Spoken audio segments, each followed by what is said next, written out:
ሰላም ጤና ይስጥልን የተወደዳችሁ የምናለሽ መቲ ፕሮግራማችን ተከታታዮች የዛሬው የምናለሽ መቲ ዋና ዋና መረጃዎች የምናቀርብበት መርሃ ግብር እና አሁን ተጀምሯል። የመታሰቢያ ቅጽላ ደረጀ ሀብተወልድ በጋራ ከእናንተ ጋር ቆይታ እናደርጋለን። አብራችን ቆዩ።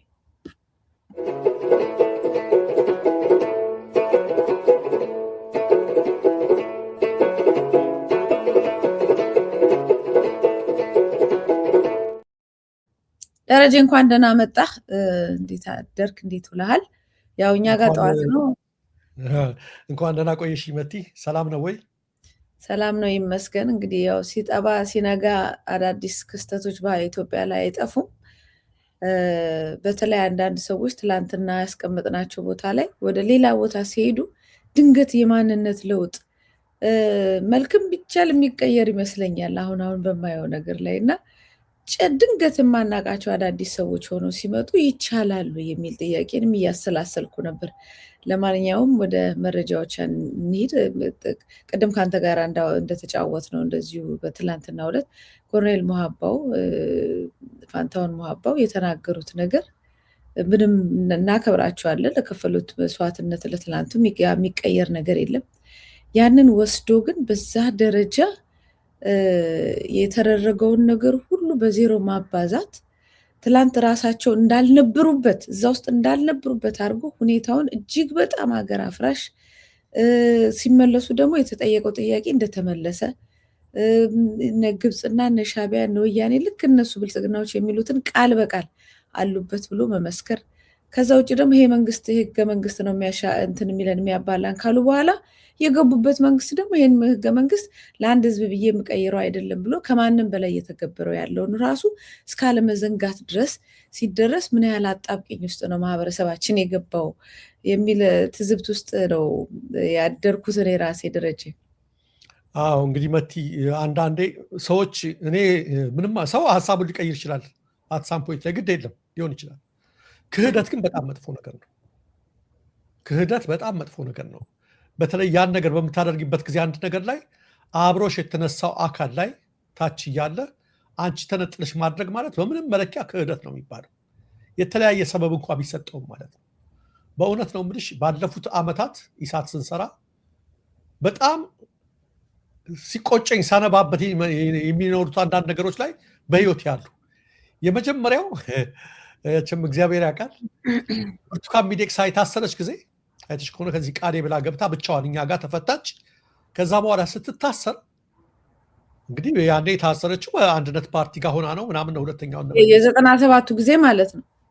ከዛ ተፈተን እንደገና እሷን ብቻዋን አላሰሯትም። ስዊድን ደርሳ ስትመለስ ቃሌ ነው ይቅርታ አልጠየቅንም ምናምን አለች ተብሎ ልክ እናስገባታለን ብለው ያሰሯት ጊዜ ያልሆነ ጥያቄ ጠይቋት ነው ጫሉት። ግን እኔ ምን ነበር የሚሰማኝ ሰው ይገርምሻል። እኔ እንዳሳሰርኩት ለኔ ብላ ለትግሉ ብላ ለምን እኛ ሸሽተን ምናምን አልኩና ያኔ ምን የሚል ብርቱካን እስከምትፈታ ድረስ አድርጌ በቃ ከዛ በኋላ አቆማለሁ።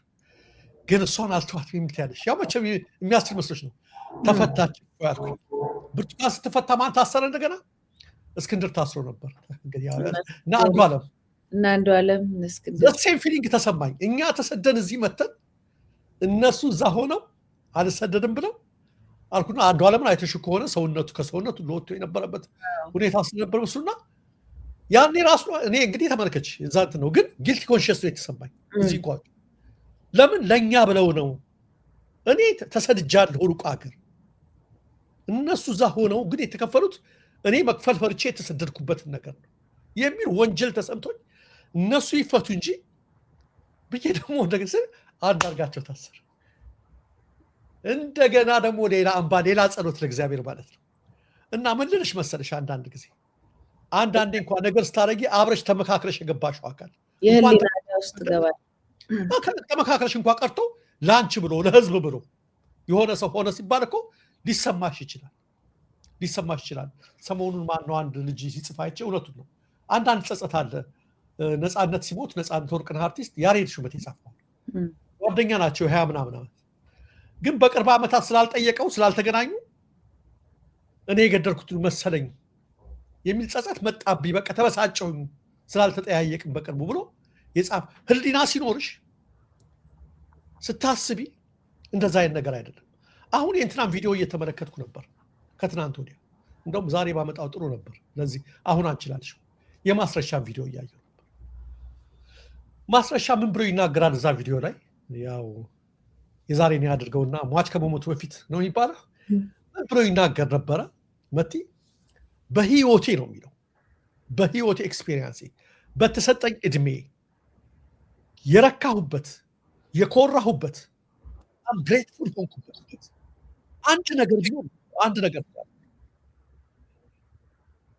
አብይ አህመድን ሲያሞግሱ ሰዎች ዳይና ፋሽስት መሆኑ የአማራን ህዝብ አሳምኜ የአማራን ህዝብ ለትግል ያነሳሳውበት ቀን ስመርቅ ሆኗል። ህዝቡ አምኖ የተከተለኝ ያ ስርዓት ይሄ ያለው መሪ አደገኛ ነው በማለት ብሎ ሲናገር እንግዲህ የሱ ቃል ነው ይሄ። በህይወቴ ኮራሁበት ያለው እንዲህ አይነት ሰው ሲከዳ ትደነግጫለሽ። ግን ከመክዳቱ ባሻገር ቅድም አንቺ ፈርዘር ሂደው ሲናገሩት ትናንት ያሉት ነገር ገልብጠው ተመልከች። ፕሮፓጋንዳው ራሱ ወያኔ፣ ሻቢያ፣ ግብጽ እያንዳንዱ ነገር ላይ ተመሳሳይ የሆነ ነገር ሲመጣ የወያኔ የሻቢያና የግብጽ እኛ ዛሬ ግብጽ አስደንግጣን ትራምፕ ጋር ሆነን ስለ ሀገራችን የጮህ ሀገርንና ድርጅትን እንለያለን። ኢትዮጵያዊነትንና የድርጅትን በዝባዥ ይለያለን። ነጥለን ነው የወፏን ላቧን ሳይሆን ክንፏን ስንታገል ስንናገርም እየለየን ነው ምናለን። ግብጽ አይኗን አቅጥጣ በመጣችበት በአሁኑ ሰዓት ላይ እየጮህን ያለ ነው እኛ። ኧረ አንድ ነገር በሉ። ምንድነው ይሄ ነገር? ትራምፕ እዚህ ደረጃ ላይ ደረሱ። ቬንዙዌላ ያየነው እኛ ጋር እያንኳኳ ነው። ይሄ ደግሞ የግለሰቦች ጉዳይ ስላልሆነ ነው፣ የሀገራችን የኢትዮጵያ ጉዳይ ስለሆነ ለዚህ እየጮህን ነው የምንገኘው። ሌላው ግን የድርጅት ጉዳይ ነው። የድርጅት ጉዳይ ከሀገር አይበልጥም፣ ሀገር ላይ ነው ያለ። ስለዚህ እነ ማስረሻ ያን ባሉበት አንደበታቸው ኮሎኔል ፋንታሁን ሞሀባ አንቺ እንዳልሽው ነው ደነገጡ። ለምን? በጣም ትረስት ከማሳደርባቸው በስልክ አግኝቻቸዋለሁ። በአንዳንድ ነገር አውቅ ነበረ፣ በቅርብ አያቸው ነበረ። አላቅ አንዳንድ የተባለ ነገር አለ። እሱ ግን እንደ ምክንያት ያልቀበለው ቢሆን ከቀዳሽ ከዳሽ በምንም ምክንያት ቢሆን ጀስቲፋይ ታደርጊዋለሽ። ክዳት እና እጅ መስጠት አይደለም ብሎ ደጋግሞ ሊነግሩን ፈልጓል። ይሄ ከዓመት በፊት አንዳንድ ሰዎች የሚናገሩት ነገር አለ ነው ምናምን የሚሉት ነገር አለ። እንደዛ ከሆነ ክደት ካልሆነ የያዙትን ጥያቄ እስኪያገኙ ድረስ ሻቢያም ከመጣ አይሆንም ካልፈለጉ፣ ህወሓትም ከመጣ አይሆንም፣ ግብጽም ከመጣች አይሆንም ብሎ ቦታ ላይ ያለው ነገር አስተካክሎ ወደፊት ነው መራመድ የሚሻለው ወይስ ወደኋላ ነው መመለስ የሚሻለው? እሱ ነው የምልሽ እኮ ክዳት ካልሆነ ሁሌ ነው የምለው። ማስረሻ ያለውን እኮ ቅድም ያነሳሁልሽ የምኮራበት ህዝቡን በማስነሳት ይነዋል። እሱን ተአምኖ የተነሳው ህዝብ ምን እየሆነ ነው? ምን እየከፈለ ነው? ምን ደረጃ ላይ ነው የሚገኘው? ያን ህዝብ አሁን የተጣለው ነው። ይሄ እኮ ነው ጥያቄ። ክዳት የሚባለው ይሄ ነው። ክዳት የማይሆነው ምን ሲሆን ነበር? ያን ህዝብ አሳምኖ አስተባብሮ እስካሁን ድረስ ያደረግነው ትግል ይሄ ነው። ወይም እስረኞችን አስፈትቶ ወይ የሆነ ነገር አስደርጎ ወይ የሆነ አግሪመንት በታወቅ ነገር አድርጎ እኛ እዚህ ድረስ አምጥተናል። ከአሁን በኋላ መታገል ከብዶናል ብሎ ለዛ እንደዚህ እሱ እኮ ያመጣው ህዝብ አሁን ቀጣይ ብናየው የምንመለከተው አለ እኮ። ዋግምራ እኮ የዛሬ 3 ቀን ነው በድሮን የተጨፈጨፉት። ማንን አምነው? ማስረሻ የኮራበትን የአማራን ህዝብ በትግል በማነሳሳት የኮራበት ያለበትን አምነው የተከተለው ህዝብ ይኸው በድሮን እየተመታ ነው። እነሱ ደግሞ ፎቶውን እንደምታሳዩ በዛሬው ዕለት ኮሪደር ልማቱን እየጎበኙ ነው።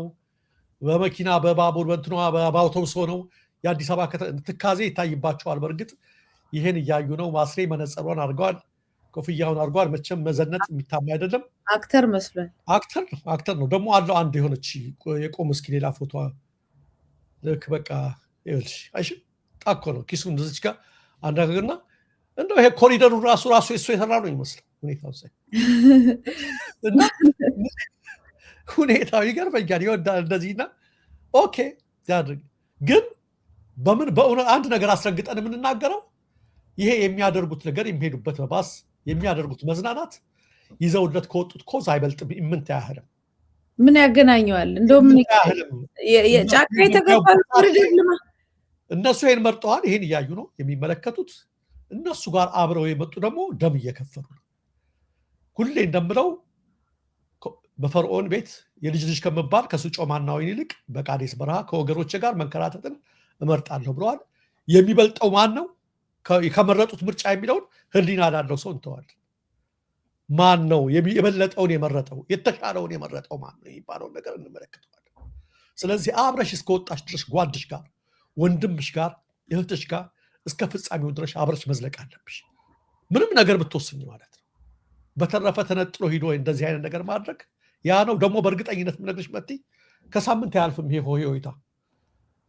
እነ ጃልሰኝ ሲገቡ አይተናል። በኋላ እየታሰሩ ነበረ እና በሂደትም የምንመለከተው ይሆናል። የሆነ ሆኖ የሚገርም ነገር ነው የተደረገው ለማለት ነው። በዚሁ ለመግባት ያህል መቲ አንድ ፎቶ አለ ሰሞኑን የዋግምራ ያልኩሽን እንድንመለከተው ብዬ ነው። ዋግምራ ላይ በተገደሉትን ነገር አጃንስ ፍራንስ ፕሬስ፣ ቢቢሲ ብዙዎቹ ዘግበውታል። ለየት የሚያደርገውም እሱ ነው። የኢትዮጵያ መንግስት የራሱ ሚሊሻዎች በድሮን ገደላቸው በሚለው በሱ ምክንያት እንደምታውቂው የአካባቢው መስተዳድር ጠንካራ አቋም ይዟል።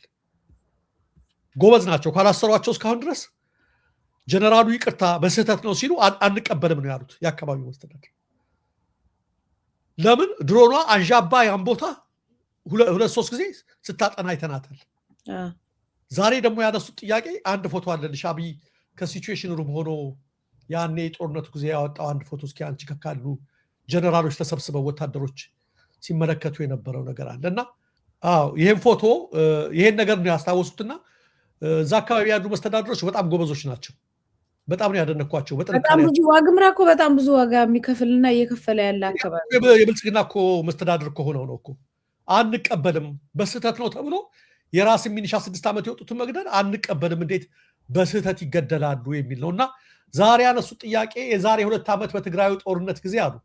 የላኩት ፎቶ አለ አሳያቸው። እሺ መልካም። የዛሬ 2 ዓመት በትግራዩ ጦርነት ጊዜ እነ ደብረ ጽዮንን እነ ሞንጀሊኖን እነ ጌታቸው ረዳን ከሲቹዌሽን ሩም ሆነን እየተከታተልናቸው ነው ብለው ነበር። ይህን ፎቶ አውጥተው ካስታወስሽ ጠቅላይ ሚኒስትሩ የት እንደሚገቡ የት እንደሚወጡ ምናምን የድሮን ጥቃት ያልፈጸምንባቸው ቤተሰቦቻቸው አብረዋቸው ስላሉ እነሱን እንዳንጎዳ በሚል ነው እንጂ እያንዳንዱ መግቢያና መውጫቸውን እናየዋለን ብለውን ነበረ። ዛሬ የኛ አካባቢ ሚሊሻዎች ሲሆኑ እንዴት ለቤተሰቦቻቸው አልታሰቡም? ስህተት ሲፈጸም እንዴት ከሲቹዌሽን ሩም ሆኖ አላዩም? ያኔ ለጥንቃቄ ብለው ከዛ ሆነው ካዩ ዛሬ ስለምንድን ነው ከጥንቃቄ ብለው ለዛ ሆነው ያላሳዩት በሚል ቅሬታቸውን እየገለጹ ነው የሚገኙትና ይሄ የዋግምራ የድሮን ጥቃቱም ውዝግቡ እንደቀጠለ ነው። እንደፈራሁት እንዳልኩሽ እንዳያስሯቸው ብቻ የወረዳ መስተዳድሮቹን እንዳያስሯቸው ነው እንጂ ተቃውሞውና ቅሬታው ቀጥሏል። መት እንግዲህ እንደነገርኩሽ ከሚኒሻ ብቻ 40 ማለት ቀላል አይደለም። 40 ሚኒሻ ባንድ ላይ እምሽክ ነው ያደረጓቸው። ይሄ የድሮን ጉዳይ በደንብ የሚታወቅ ነው። ደግሞ በኢንተርናሽናሊ ነው በደንብ እየተሰራበት ያለው። ይሄን ነገር ደጋግሞ እነሱ ሲያረጉ እንደነበረ በደንብ ነው የሚታወቀው። ባለፈው ሰዎች እንኳን ሲሄዱ ሲጎበኙ በጣም የሚያሳዩትና የሚኮሩበት ነገር እንዴት በጥንቃቄ በድሮን እንደሚመቱ ምናምን የሚለው ነገር ነው እና አሁን ይሄን ነገር በስህተት ነው ብቻ ተብሎ የሚታለፍ አይደለም። በስህተትም ቢሆን ህዝብ ላይ ነው እኮ የጣሉት፣ ሚሊሻው ላይ ነው የጣሉት። ሌላ ጊዜ ግን ሌላው ህዝብ ላይ ሲጥሉም በስህተት ነው የሚሉበት ኦፕሽን የለም ማለት ነው። በነገር ላይ ለምሳሌ ትምህርት ቤቶች ላይ ጥለዋል። የተለያየ ቦታ ላይ በየመንገዱ ሳይቀርፍ ነው ሰላም ሲጨፈጭፉ ነው የነበረው በድሮን። ከሰላ ድንጋይ ጥለዋል። በእያንዳንዷ ቦታ ላይ የሚጥሉትን ነገር ድሮኑን በደንብ ቁጭ ብለው እያጠኑ ሲያሳዩ በዚህ ጥንቃቄ ነው ስናደርግ የነበረው የሚለው ያምላሻቸው በእያንዳንዱ ቦታ ላይ ንጹሃን ላይ የተመቱትን ሰዎች ሁሉ ነገር የሚጠየቁበትን ነገር ነው እያመቻቹ ያሉት። ትክክል ነው እና እነሱ ደግሞ ከምንም ጭምር ወሰዱት። ለአንዱ ጥንቃቄ ይደረጋል፣ ለእኛ ጥንቃቄ አይደረግም በማለት ሁሉ ተቃውሞውን ሁሉ ነው የወሰዱት የዋግምራ አስተዳደሮቹ። ስለዚህ መልስ የሚሻ ነው። እስካሁን እያነጋገራቸው ያለ ጉዳይ ነው። ሌላው መቲ እስኪ አቶ ተመስገን ጥሩነህ የጻፉትን በፌስቡክ ገጻቸው አምጪልኝ እስኪ። እዛ ሄድንበት የሞተን ከተማ ማንሳት የሚለው ነገር መቼም እሱን አይቼ እኮ እንደው ተገርሜ ነው መቼም ሰው እዚህ ላይ እንዴት ነው ሊደረስ የሚችለው የሚለው ውይይት ላይ ነበር። እንዴት ይቻላል እዚህ ላይ መድረስ ይቻላል ወይ? 2-3 ምክንያቶች ናቸው ያነሳ ነው። አንደኛ የሞተ ከተማ ከሆነ የሞተው በወያኔ ጊዜ ነው። በወያኔ ጊዜ ደግሞ እነዚህ ሰዎች የኔ አቋም ነው የወያኔ ሰዎች ደግሞ እነዚህ ሰዎች በወቅቱ የነበሩ ሰዎች ናቸው፣ አዲስ አይደሉም። ስለዚህ እያንዳንዱ ነገር ላይ ያሉበት ዛሬ ልክ እነሱ እንደሌሉበት ተደርጎ ነው የተወራው። ምንም ከጎንደር ጥፋትና የደረሰባት ጉዳት ላይ እነሱ እንደሌሉበት ትላንትና አድርገው ነው ያነሱት። እነዚሁና ከተማ ከሞት እንዴት እንደሚነሳ ከተነሳም በኋላ አዲስ ህይወት እንዴት እንደሚያገኝ ጎንደር ምስክር ናት። ለጎንደር አብያተ መንግስት ክቡር ጠቅላይ ሚኒስትር አብይ አህመድ ዶክተር ባይደርሱላቸው ኖሮ ተረት እንጂ ታሪክ አይሆኑም ነበር። እንዴት አይነት ንቀት እንደሆነ መቼም እኔ እንጃ ከአይምሮ በላይ ነው። ለአካባቢው ለማህበረሰቡም ያለው ንቀት ማለት ነው። አንድ ንቀት ነው፣ ሁለት ያው የማጎብደድ ነው፣ ሶስተኛ ደግሞ አለማወቅ ነው። መቲ እዚህ ላይ የሚታየኝ እኔ ትልቅ ከሁሉም በላይ ከተማ ሕያው ሆነና ሞተ የሚባለው በምንድን ነው? እንደው ሌላው ቀርቶ መጽሐፍ ቅዱስን ቢያነቡ ይሄን አይሉም ነበር። ታላቋ ባቢሎን ተዋረደች፣ ሞተች፣ ወደቀች የተባለው እኮ በጣም አብለጭልጫ ተገንብታ ላይ ደርሳ ነው። ነገር ግን በውስጧ ባለው እርኩሰት ነው የሞተችው። ከተማ ሞተ ሲባል የህንፃው ማማር አይደለም፣ የስነ ምግባር መጥፋት፣ የወንበዴዎች ዋሻ መሆን፣ የኃጢአት ከተማ መሆን፣ የስርዓት አልበኝነት መንገስ፣ እንደዛ ነው። አልገባቸው። ህንፃ አይደለም። አንድ የመጀመሪያው ማለት ሰዶምና ገሞራ ተቃጠሉ የተባለው በምን እንደሆነ በምሳሌ ሁሉ የምናየው እነዛ ከተማዎች ማለት ነው። ከተማ ሞተ ሲባል እንደዛ ነው። አቤት እዚህ ከተማ ይባላል። ከተማ ከሞት እንደሚነሳ ማለት እኮ እርሱ አቶ ተመስገን የወሰዱት በግንብ ነው፣ በህንፃ ነው። ያም ቢሆን አንቺ የተናገርሽው ነው። በልማት ከሆነ የሚናገሩት በአድሎ በበደል ደግሞ ጎንደር ብቻ አይደለችም። በርካታ ከተሞች ሞተዋል። በርካታ ከተማዎች ደሴን ብታይ ታለቅሻለች። መቲ እኔ በጣም ይቻታለሁ። ከ10 ዓመት ስደት በኋላ ኮምቦልቻ በጣም ጥሩ ሆናለች ሲሄድ፣ ደሴ ግን በጣም አልቅሻለሁ። ልክ ነው፣ አይቼዋለሁ። እና ምን ልልሽ መሰለሽ፣ ይሄ የእንትናቸው ጉዳይ ነው፣ የእነሱ ጉዳይ ነው። የሚሰበስቡትን ገንዘብና ግብር በአግባብ አላዋሉትም ማለት ነው። ነገር ግን ጎንደር ቴዎድሮስ እንኳን ሲዘፍን ቴዲ አፍሮ የአንዲት ኢትዮጵያ ዋልታና ማገር ነው ያለው። ያ ነገር ሙቷል ወይ ነው አሁን መጠየቅ ያለበት። ጎንደር የታወቀችው ድሮ በህንፃዋ ነበረ። አዎ ፋሲል ግንብን ሰርተውላታል ነገስታቶቹ፣ በጣም እንደዛ አድርገዋታል። የጎንደር ግን መታወቂያ ምን ነበር መቲ? ከሁሉ በላይ የአንዲት ኢትዮጵያ ዋልታና ማገር። መቅደላ አፋፉ ላይ ጩኸት በረከተ፣ የሴቱን አናቅም፣ ወንድ አንድ ሰው ሞተ የተባለለት የቋራው ቴዎድሮስ ኢትዮጵያን አንድ አደርጋለሁ ብሎ ከሰሜን ደቡብ ከምስራቅ ምዕራብ ብሎ የሚረዳው አጥቶ የሞተላት የአንድ ኢትዮጵያ ዋልታና ማገር የሆነች ሀገር ነች። ጎንደር ሕያው ናት የምትባለው ዋናው ምኗ ነው? ስፕሪቷ ነው። ያ ነው ዋናው ነገር። ከተማ ሕያው ናት የሚባለው ያ መንፈሱ አለ ነው። የኢትዮጵያ አንድነት ማገር ነች ከሚለው አኳያ ነው መታየት ያለበት። አለማወቅ ሲጫንሽ ግን፣ ሳይገባሽ ሲቀር ግን ምን ታደርጊያለሽ? ኖራና ቀለም ትቀቢና የሆነ ነገር ትቀቢና ሕያው አደረግናት ታያለሽ። በእርግጥ ጎንደር አሁን ሕያው ናት ወይ? ደግሞ በንግድ እንቅስቃሴው ይሄን ደግሞ የምንግርሽ ከነሱ መረጃ ተነትቼ ነው። ቀለም ተቀባ፣ ተስተካከለ፣ ተሻሻለ ከተባለ በኋላ ባለ ሆቴሎች ፈቃድ እየመለሱ ነው። ለምን? ሰላም የለም፣ ውስጡ ውሃም የለም። በቃ ሲምፕል ነገር ልንገረው፣ ብዙ ነገር የለም። ንግድ እንቅስቃሴ ቢዝነሱ ሞቶ፣ አመት በዓል ሲመጣ፣ ጥምቀት ሲመጣ እንደምትመለከቸው የሆነ ህዝብ እንደዚህ ያደርጋል። የሆነ ጭፈራ ብልጭልጭ ነገር ይታያል። አለቀ። የዕለት ተዕለት ህይወቱ የህዝቡ ይሄን ይመሰክራል ወይ? በእርግጥ የጎንደር ነጋዴዎች እስኪያውጥተው አፍ ይናገሩ፣ ቢዝነሳቸው አልሞተም ወይ? ስላየሁት ነው ዜናቸው። ባዷቸውን ዝንብ ሲወራቸው ነው። በዛ ላይ ግብር እየመጣ ነው። ከተማ በዚህም ደረጃ ላይ ህይወት አገኘ ሲባል ምንድነው? የንግድ እንቅስቃሴው ሲቀላጠፍ፣ ነዋሪዎቿ ደስተኛ ሲሆኑ፣ ገቢ ወጪ ምኑ እንትን ሲል ነው። ቀለም ቀብተህ ጸጥ ባለበት ሁኔታ ላይ እንዴት ነው ከተማ ህይወት አገኘ የምትለው? በዚህም በኩል ከሄድ ፉርሽ ነው ለማለት ነው። የሆነ ሆኖ ግን ባለፈው እንደምንለው ነው መቲ፣ ይሄ እጅግ በጣም የሚያሳፍር አባባል፣ ክህደትም አባባል ነው።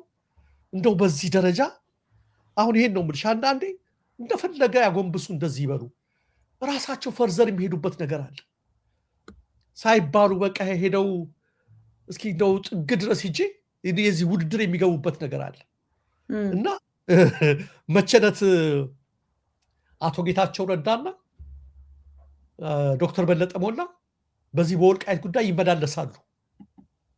ሲመላለሱ እንደው ስማ ቪዲዮ እንደው እንትና የሚባል እንትና ያ እንትንስ ይሄውና ከነ እንትኑ አለ ቪዲዮ እንደው ይሄንማ እንደው አንድ ያሳይልኝ እንደው አንዴ ወደሽ ከተደፋሽ ቢረቅጡሽ አይክፋሽ የሚባለው ራስሽን አዋርደሽ ለፍርፋሬ ብለሽ የሆነ ቦታ በምትሄጅበት ሰዓት ላይ ከዛ ደግሞ አቅምስልኝ ይባላል። ይቺን ቪዲዮ አንዴ እንደው በጥቂቱ ሙልጭ አድርጎ ስዩሜ ሲያቀምስል ሁለቱን ሚኒስትሮች ተመልክቸው በጣም ነው የገረመኝ። በቃ ይገባል ጥጥት እያደረጉ ዝም ነው እና አራፍ ታንጫጫ ነው ህዝብ እንደ ጎረምሳነታችሁ አሁን ሚኒስቴር ተደርገሃል አርፈ ተቀመጥ እያለ ነው ልክልካቸው እንደ ልባቸው እነዚህ ሁለት ሚኒስትሮች እያለ ደነገጥኩ እኔ። ማንን ሚኒስትር ነው የሚናገረው? እስኪ ስዩም እስኪ አስብ። ሽመልስ አብዲሳ ይናገራል፣ ስዩም ሌላ ሰውን ይናገራል። ማንን ነው የሚናገረው? ዝም ብለሽ እስኪ አስቢ። ይሄንንስ በራሱ ጊዜ የሚያደርገው ይመስልሻል? አንዴም አቶ ደመቀ መኮንንን እንደዚሁ ሲያደርጋቸው ሰምቼ ነበር አንዴና አሁን መቸለ ስመለከተው ይሄ ነው። ፈርዘር ሄደሽ እዛ ጥግ ድረስ ሄደሽ ራስሽን እንትን ባልሽ ቁጥር ምንድነው የሚከተልሽ? በቃ አርፈሽ ትቀመጫለሽ። ከዛም ከዚህም ጥፊ ተመታሽ። እንዴት ይጣፍጣል ይሄ ጥፊ! በጣም ነው የሚያምረው። እጃቸው ሲማታ ምናምን እያልሽ ሳትቃወሚ አቤት አቤት ኧረ ጌታዬ በዚህ የሚድገሙ እያልሽ ውርደት እኮ ነው፣ ሌላ እኮ ነገር የለ በቃ። እና በጣም ገረመኝና መችለት ወይ ጉድ ወይ ጉድ ወይ እግዚአብሔር እያልኩኝ መቼም አንዳንዴ እንዲህ አይነትም ተናገሪ አይጥፋ ነውና አሁን ስዩም ይሄን የሚናገረው ነገር በራሱ አይደለም፣ ይገባናል፣ ትረጃዋለሽ።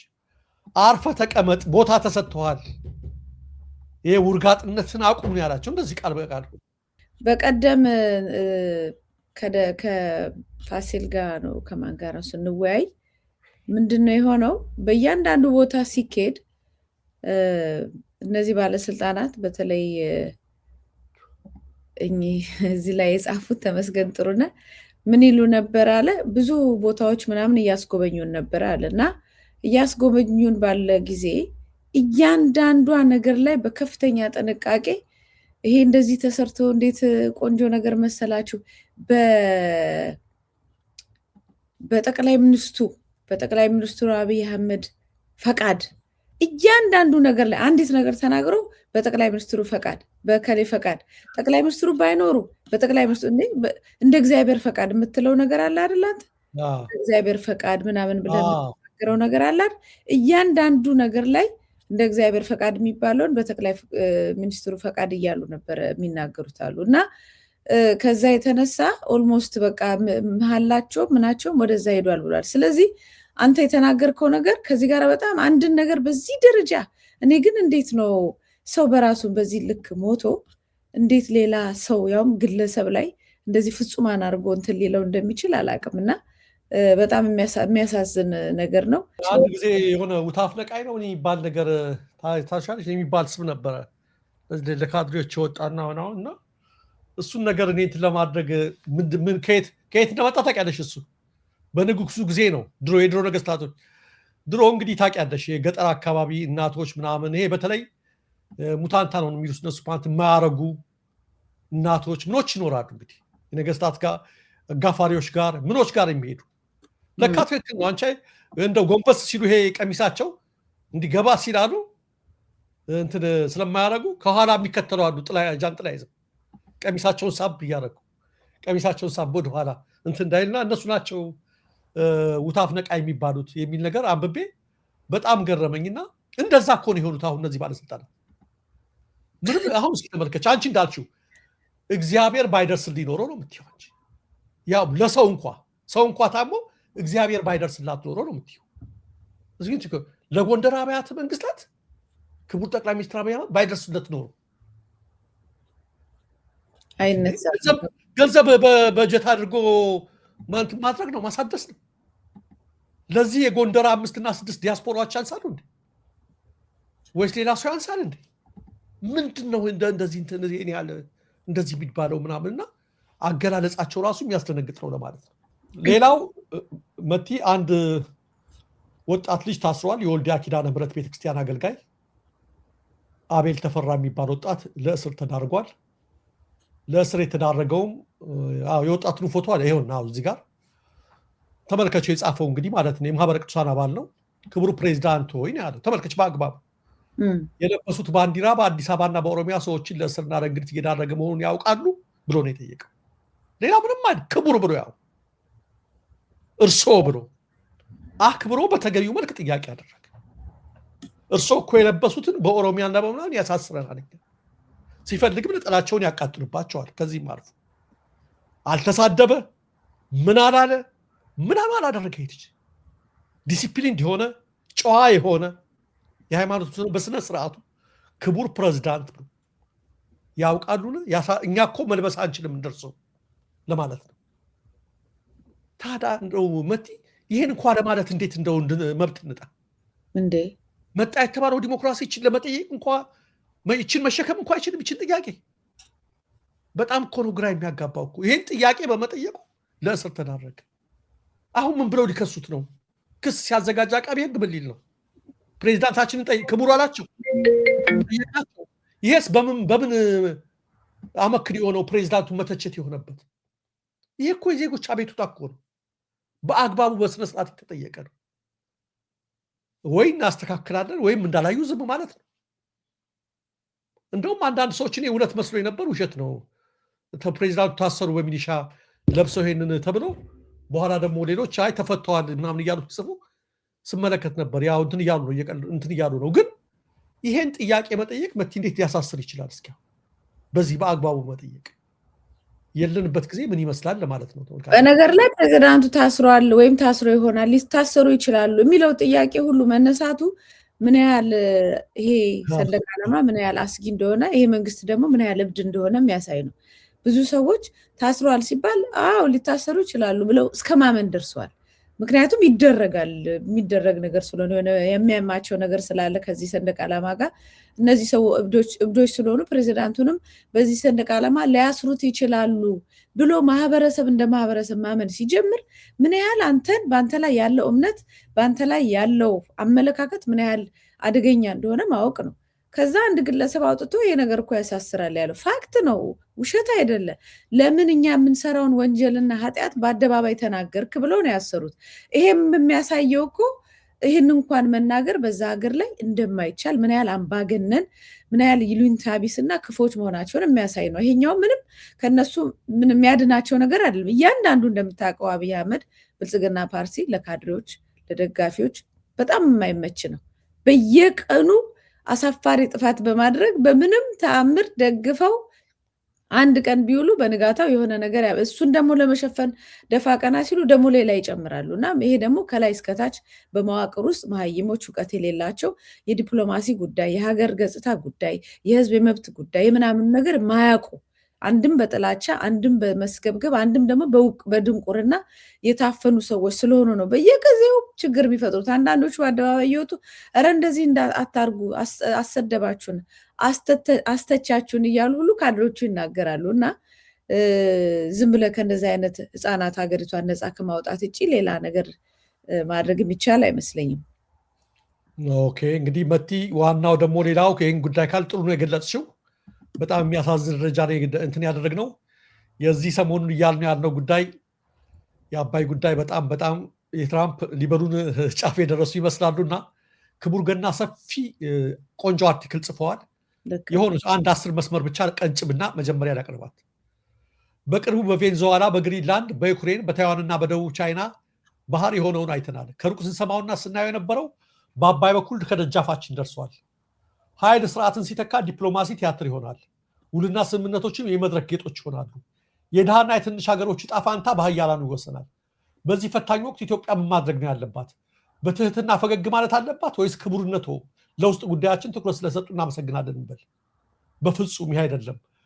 ግድቡ በኢትዮጵያ አንጥሮ ሀብት የተገነባ በመሆኑ ማንም የውጭ ኃይል ግድቡ እንዴት መጠቀም እንዳለብን መመሪያ ሊሰጠን እንደማይችል ግልጽ ማድረግ፣ ፍትሃዊ የሀብት አጠቃቀም መብት እንጂ በማንም መልካም ፈቃድ የሚገኝ እንዳልሆነ ግልጽ ማድረግ፣ ለአፍሪካ ችግሮች አፍሪካ መፍትሄዎች አማራጭ ሳይሆኑ መሰረታዊ መሆናቸውን ግልጽ ማድረግ ይጠበቅብናል። ውድ አንባቢያና አድማጮች ሆይ ይህ ጉዳይ የኢትዮጵያ ጉዳይ ብቻ አይደለም፣ እያንዳንዱን አፍሪካ ሀገር ይመለከታል። ምክንያቱም ዛሬ በውሃ ሀብት ርዕስ የተጀመረው ጣልቃ ገብነት ነገ በማዕድን፣ በንግድ፣ በግዛት ሉዓላዊነትና በመንግስት ስርዓት ጉዳይ አጀንዳ ሆኖ የማይመጣበት ሁኔታ የለም። አሁን በምኖርበት ዓለም የዓለም የንግድ ድርጅት መርሆች በአሜሪካ የማይሰሩበት፣ የተባበሩት መንግስታት ድርጅት መርሆች ተግባራዊ የሚደረጉበትና መፈንቅለ መንግስት በመፈጸም በአንድ ሀገር የሚኮነንበት በሌላው የሚያሸድንበት ሆኗል። ምንም ማስመሰል በሌለበት ሁኔታ ሀያላን በዓለም የዳኝነት መድረክ ለሚፈልጉት ሀገር የሚወግኑበት ዘመን ሆኗል። ስለዚህ አፍሪካውያን የግድ ተባብረው መቆም አለባቸው።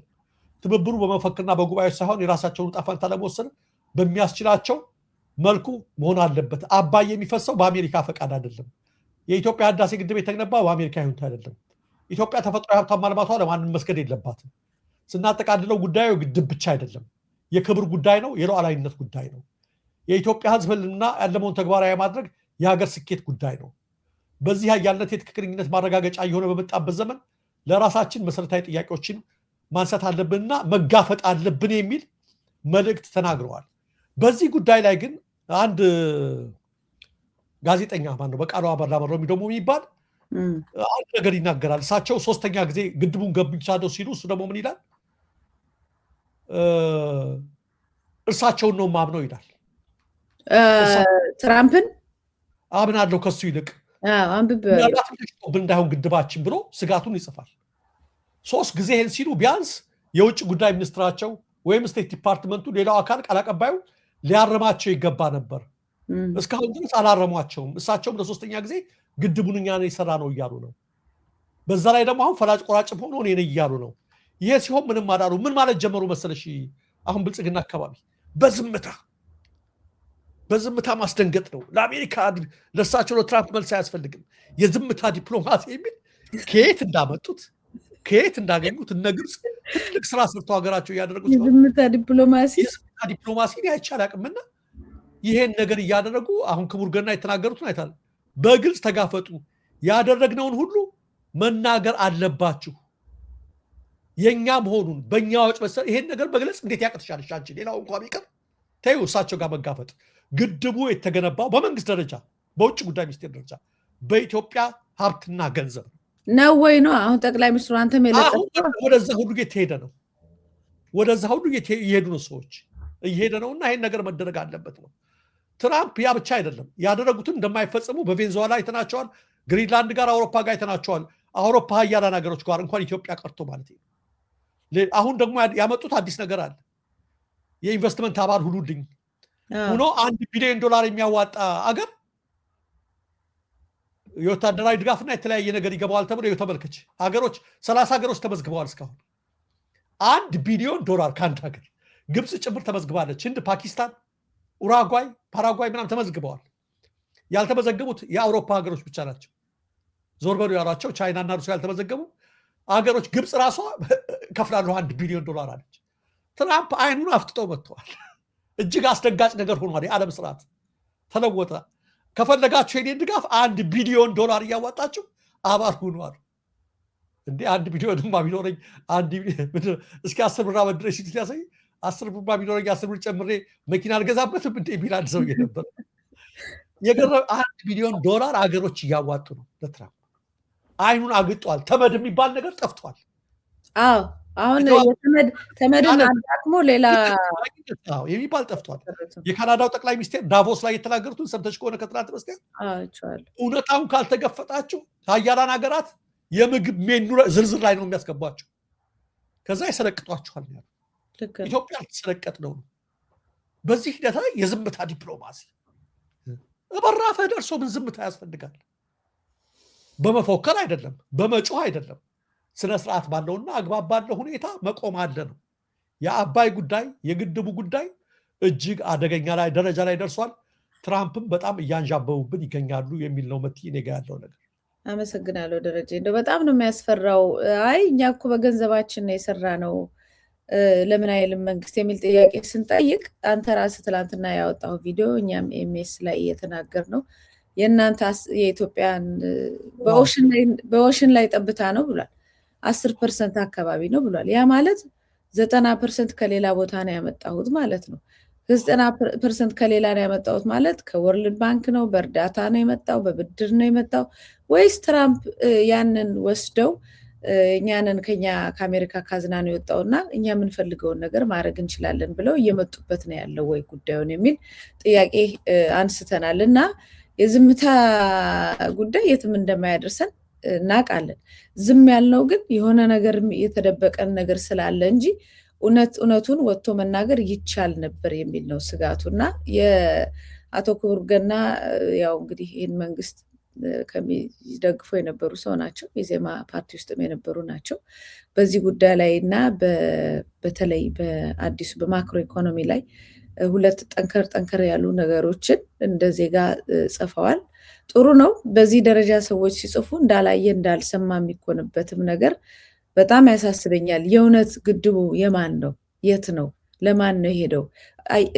ራሱ ኤነርጂውስ ሰው ገንዘብ አዋጥቶበታል፣ የኛ ነው ተብሏል፣ ተመርቋል። ስለዚህ የኤሌክትሪክ ኤነርጂ የት ነው የሚሄደው? ለስንት ሀገሮች ነው የተሸጠው? ኢትዮጵያስ ከዚህ ምንድን ነው የምታገኘው? የእኛ እናቶች ከዚህ ምንድን ነው የሚያገኙት? የሚሉት ጥርት ያለ በግድቡ ላይ ጥያቄ መነሳት አለበት። ይሄ ነገር ማህበረሰቡ ያለበትን በዚህ ግድብ ላይ ከጀርባ የተሰራውን ነገር በግልጽ ካልተነገረው በስተቀር ይሄ ነገር በጣም አደገኛ ነው የሚሆነው ማለት ነው። ይሄ መንግስት ደግሞ ስልጣኑን ለማስጠበቅ ምንም ነገር ከማድረግ ወደኋላ አይልም ብዬ ነው እኔ በግሌ የማምነው። ሌላው ዶቼ ቬለ ፈቃዳቸው የተሰረዘ ዘጋቢዎችን በተመለከተ ለኢትዮጵያ ውጭ ጉዳይ ሚኒስትር ጥያቄ አቅርቧል። ይሄ የመጀመሪያው አይደለም፣ ምናልባትም ሶስተኛው ሳይሆን አይቀርም። ዶቼ ቬለ ፈቃዳቸውን የሰረዘ 2 ዘጋቢዎች ዕጣ ፈንታ በተመለከተ ለኢትዮጵያ ውጭ ጉዳይ ሚኒስትር ጥያቄ ያቀረበ ውጭ ጉዳይ ሚኒስትር ጌዲዮን የመገናኛ ብዙሃን ተቆጣጣሪው ተጠሪነቱ ለፓርላማ በመሆኑ በግሌ እነዚህን ጉዳዮች መመልከት አልችልም ሲሉ መልሰዋል። እንግዲህ እንደምታስታውሰው ዘገባችሁ ተብለው በኢትዮጵያ ላይ የታገዱ የተከለከሉ የዶቼ ቬለ ጋዜጠኞች ነበሩ። ያው የኢትዮጵያዊ እንደምታውቀው መብት የለውም። ከዛም በላይ ፈርዘር ሄደው ዘልቀው ደግሞ ከጀርመን መንግስት ጋራም እንደዚሁ ክርክር መግባታቸውን የሚያሳይ መረጃ ነው። ምናልባት እዚህ ላይ ካለ ሀሳብ ጨምርና ፕሮግራማችን በዚሁ እንፈጽም። አክቹዋሊ እንትን ብሏቸዋል የጀርመን ዘጋቢዎችን ወይ ሌላ እንትን ነው ግን እንደሚያነሱ እርግጠኛ ነኝ። ያነሱላቸዋል። መታገድ የለባቸውም። በትክክል ነው የዘገቡ። ከነሱ ጋር ነው የምንቆመው። ግን ፈርዘር እስከ መጨረሻዊ መዝጋት አቅምም የለውም መንግስት። ከአሁን በፊት ካለው ኤክስፔሪንሶች እኛም ስንከሰስ ያኔ ቪኦኤዎችን ከሰሰ ከ5 ወራት በኋላ የነሱን ክስ አነሳ። ጫናው ሲበዛበት ማለት ነው ከመንግስታቸው ያኔ ያደርጋል። ነገር ግን ለአንድም ቀን ቢሆን መታገድ አልነበረባቸው። እንዳልኩሽ ግን የፕሬስ ሁኔታውና ሀሳብን በነፃነት የመግለጽ መብት ኢትዮጵያ ውስጥ አደገኛ ላይ መድረሱን የምትመለከችው መቲ ቅድም ባልኩሽ ነው። ክቡር ፕሬዚዳንት የለበሱት ልብስ እኮ ያሳስራል ብሎ የጻፈ ሰው ከታሰረ ምንም ብታደርጊ ምንም ብትናገሪ ልትታሰሪ ትችላለሽ። ሊገርምን አይገባም። በቃ ምንም ይሄ የሚያስገርም ነገር አይደለም። ኢትዮጵያ ውስጥ ክቡር ብለሽ ክቡር ፕሬዚዳንት ይሄ እኮ ያሳስራል ብሎ መጻፍ ምንም ሳትናገሪ ፕሬዚዳንትን መንካት መናገር መተቸት ነው ብሎ የሚያሳስር ከሆነ በማናቸውም ነገር ያሳቻል። የኢትዮጵያ ላይ የፕሬስ ፍሪደሙ ምን ያህል አፈና ላይ በተለይ ደግሞ ምርጫ እናደርጋለን እያሉ ባሉበት ሰዓት ላይ እዚህ ደረጃ ላይ መድረሱ ለዛ ነው እንትን የሚለው። የሆነ ሆኖ ግን በዶቼ ቬለዎች ላይ እስከ መጨረሻው ጸንቶ እንደማይቆይ በቅርቡ ደግሞ ከወራት በኋላ እንደሚያነሳው እናደርጋለን። ነገር ግን ለአንድ ቀን ቢሆን መታገድ የለባቸውም። ሁሌም እኛም ከነሱ ጎን ነው የሚለው መልእክት ማስተላለፍ እንፈልጋለን እንደ ጋዜጠኛ። አመሰግናለሁ ደረጀ። በዚሁም ፈጽም ስለነበረ ቆይታ እጅግ በጣም አመሰግናለሁ። ቴንኪዩ መቲ፣ እኔም አመሰግናለሁ። ሰላም አድማጭ ተመልካቾቻችን ስትከታተሉት የቆያችሁት የዛሬው የምናለሽ መቲ ዋና ዋና መረጃ የምናቀርብበት ጥንቅራችን ነው። እኔ መታሰቢያ ቀጸላ ደረጀ ሀብተወልድ ለዛሬው በዚሁ ጨርሰናል። ዳግም እስከምንገናኝ ሰላም ቆዩ።